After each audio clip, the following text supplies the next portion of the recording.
नमस्कार दोस्तों, मार्गशीर्ष मास में गीता के महत्तम का अध्याय पढ़ना सुनने से विशेष लाभ होता है जो श्री कृष्ण भगवान को अत्यंत प्रिय है। तो आज हम तीसरे अध्याय के महत्तम का श्रवण करेंगे। तो चलिए शुरू करते हैं। श्री कृष्ण भगवान कहते हैं, प्रिय जन, स्थान में एक जड़ नामक ब्राह्मण था जो कौशिक वंश में उत्पन्न हुआ था। उसने अपना जाति धर्म छोड़कर बनिए की वृत्ति में मन लगाया। उसे पराई स्त्रियों के साथ व्यभिचार करने का व्यसन पड़ गया था। वह सदा जुआ खेलता, शराब पीता, शिकार खेलता। धन नष्ट हो जाने पर वह व्यापार के लिए बहुत दूर उत्तर दिशा में चला गया। वहां से धन कमाकर घर लौट आया। बहुत दूर तक रास्ता उसने तय कर लिया था। एक दिन सूर्यास्त हो जाने पर जब दसों दिशाओं में अंधकार फैल गया, तब एक वृक्ष के नीचे उसे लुटेरों ने धर दबाया और शीघ्र ही उसके प्राण ले लिए। उसके धर्म का लोप हो गया था, इसलिए वह बड़ा भयानक प्रेत हुआ। उसका पुत्र बड़ा धर्मात्मा और वेदों का विद्वान था। उसने अब तक अपने पिता के लौट के आने की राह देखी। जब वे नहीं आए तब उसका पता लगाने के लिए वह स्वयं ही घर छोड़कर चल दिया। वह प्रतिदिन खोज करता, मगर राहगीरों से पूछने पर भी उसे कुछ समाचार नहीं मिला। एक दिन एक मनुष्य से उसकी भेंट हुई जो उसके पिता का सहायक था। उससे उसका हाल जानकर उसने पिता की मृत्यु पर शोक किया। वह बड़ा बुद्धिमान था।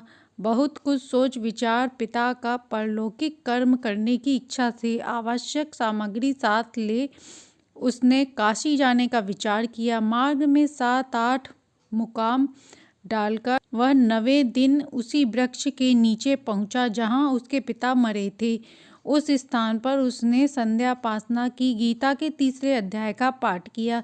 इसी समय आकाश में बड़ी भयानक आवाज हुई। उसने अपने पिता को भयंकर आकार में देखा। फिर तुरंत ही अपने सामने आकाश में उसे एक सुंदर विमान दिखाई दिया जो महान तेज से व्याप्त था। उसमें अनेक क्षुद्रों घंटिकाएं लगी थी। उसके तेज से में समस्त दिशाएं अलौकिक हो रही थी। यह दृश्य देखकर उसका चित्त व्यग्रत दूर हो गया। उसने विमान पर अपने पिता को दिव्य रूप धारण किए विराजमान देखा। उसके शरीर पर पीताम्बर शोभा पा रहा था और मुनिजन उसकी स्तुति कर रहे थे। उन्हें देखते ही पुत्र ने प्रणाम किया। तब पिता ने भी उसे आशीर्वाद दिया। तत्पश्चात उसने पिता से यह सारा हाल पूछा। उन्होंने उत्तर दिया। पिता ने सब बातें बताकर इस प्रकार कहना आरंभ किया, बेटा, देववश मेरे निकट गीता के तीसरे अध्याय का पाठ करके तुमने इस शरीर के द्वारा किए हुए कर्म बंधन से मुझे छुड़ा दिया है। अतः अब घर लौट जाओ, क्योंकि जिसके लिए तुम काशी जा रहे थे वह प्रयोजन इस समय तृतीय अध्याय के पाठ से सिद्ध हो गया है। पिता के यों कहने पर पुत्र ने पूछा, तात, मेरे हित का उपदेश दीजिए तथा और कोई कार्य जो मेरे लिए करने योग्य हो बताएं। तब पिता ने उससे कहा, तुम्हें यही कार्य फिर करना है। मैंने जो कर्म किए हैं वही मेरे भाई ने भी किए थे। इससे वे घोर नरक में पड़े हैं। उनका भी तुम्हें उद्धार करना चाहिए तथा मेरे कुल के और भी जितने लोग मरे हैं, नरक में हैं, उन सब का भी तुम्हारे द्वारा उद्धार हो जाना चाहिए। यही मनोरथ है बेटा। जिस साधना के द्वारा तुमने मुझे संकट से छुड़ाया उसी औरों के लिए भी करना उचित है। उसका अनुष्ठान करके उनसे होने वाला पुण्य उन नारकीय जीवों को संकल्पित करके दो। इससे वे समस्त पूर्वज मेरी ही तरह यातना से मुक्त हो जाएंगे और श्री विष्णु के पद को प्राप्त हो जाएंगे। पिता का यह संदेश सुनकर पुत्र ने कहा, तात, यदि ऐसी बात है और आपकी भी ऐसी ही रुचि है तो मैं जरूर ऐसा ही करूँगा। यह सुनकर उनके पिता बोले, तुम्हारा कल्याण हो, और अंतर ध्यान हो गए। भगवान विष्णु के परम धाम को चले गए। तत्पश्चात वह लौटकर जन स्थान में आया और परम सुंदर भगवान श्री कृष्ण के मंदिर में उनके समक्ष बैठकर पिता के आदेश अनुसार गीता के तीसरे अध्याय का पाठ करने लगा। नारकीय जीवों का उद्धार करने की इच्छा से गीता पाठ जनहित सारा पुण्य संकल्प करके दे दिया। इसी बीच भगवान विष्णु के दूत यातना भोगने वाले नरकीय जीवों को छुड़ाने के लिए यमराज के पास गए। यमराज ने नाना प्रकार के सत्कारों से उनका पूजन किया और कुशलता पूछी।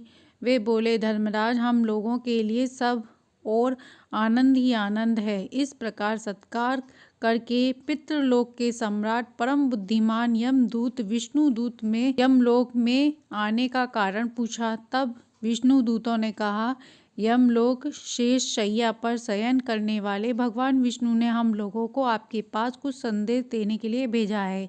भगवान हम लोगों के मुख से आपकी कुशलता पूछते हैं। भगवान विष्णु का यह आदेश सुनकर यम ने नतमस्तक झुकाकर उन्हें स्वीकार किया। मन ही मन कुछ सोचा, नारकीय जीवों को नरक से मुक्ति देकर उनके साथ ही भगवान विष्णु के वास स्थान को चले गए।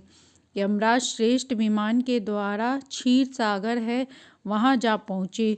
उसके भीतर कोटि कोटि सूर्य के समान कांति, नील कमल दल के समान श्याम सुंदर लोकनाथ श्री हरि का उन्होंने दर्शन किया। भगवान का तेज उनकी सैया बने हुए शेष नाग की फणों की मणियों के प्रकाश से दुगना हो रहा था। वे आनंद युक्त दिखाई दे रहे थे। उनका हृदय प्रसन्नता से परिपूर्ण था। भगवती लक्ष्मी अपनी सरल प्रेम पूर्वक उन्हें बार बार निहार रही थी। चारों ओर योगी जन भगवान की सेवा में खड़े थे। इंद्रदेव अपने विरोधियों को परास्त करने के उद्देश्य से भगवान की स्तुति कर रहे थे। ब्रह्मा जी के मुख से निकले हुए वेदांत वाक्य मूर्तिमान होकर भगवान के गुणों का गान कर रहे थे। भगवान पूर्वतः संतुष्ट होने के साथ ही समस्त योनियों की ओर से उदासीन प्रतीत होते थे। जीवों में से उन्होंने योग साधना के द्वारा अधिक पुण्य संचय किया था। उन सबको एक ही साथ वे कृपा दृष्टि से निहार रहे थे। भगवान अपने स्वरूप भूत अखिल चराचर जगत को आनंद पूर्वक दृष्टि से अमोदित कर रहे थे। यमराज बोले, संपूर्ण जगत का निर्माण करने वाले परमेश्वर, आपका अनंतकरण अत्यंत निर्मल है। आपके मुख से ही वेद का प्रादुर्भाव हुआ है। आप ही विश्व स्वरूप और आपके विधायक ब्रह्मा हैं। आपको नमस्कार है। अपने बल और वेग के कारण जो अत्यंत दुर्शल प्रतीत होते हैं, ऐसे दानवेंद्रों का अभिमान चूर्ण करने वाले भगवान विष्णु को नमस्कार है। पालन के समय सत्व शरीर धारण करने वाले विश्व के आधारभूत सर्वव्यापी हरि परमेश्वर को नमस्कार है। आप संपूर्ण विश्व के गुरु, आत्मा और महेश हैं। समस्त वैष्णव जनों को संकट से मुक्त करने उन पर अनुग्रह करते हैं। आप माया से विस्तार को प्राप्त हुए हैं, अतः मेरा मौन रहना उचित है। इस प्रकार स्तुति करके यमराज ने हाथ जोड़कर कहा, आपके आदेश से इन जीवों को गुण रहित होने पर भी मैंने छोड़ दिया है। अब मेरे योग्य जो कार्य हो उसे बताइए। उनके यों कहने पर भगवान मधुसूदन मेघ के समान गंभीर वाणी द्वारा मानो अमृत रस से सींचते हुए बोले, धर्मराज, तुम सबके प्रति सम्मान भाव रखते हुए लोक का पाप से उद्धार कर रहे हो। तुम पर देहधारियों का भार रखकर मैं निश्चिंत हूँ, अतः तुम अपना काम करो और अपने लोक को लौट जाओ। यों कहकर भगवान अंतर ध्यान हो गए। यमराज भी अपनी पुरी को लौट आए। तब वह ब्रह्मा जी ब्राह्मण अपनी जाति के और समस्त नरकीय जीवों का नरक से उद्धार करके स्वयं भी श्रेष्ठ विमान द्वारा विष्णु धाम को चले गए। इस प्रकार तृतीय अध्याय का महत्म समाप्त हुआ।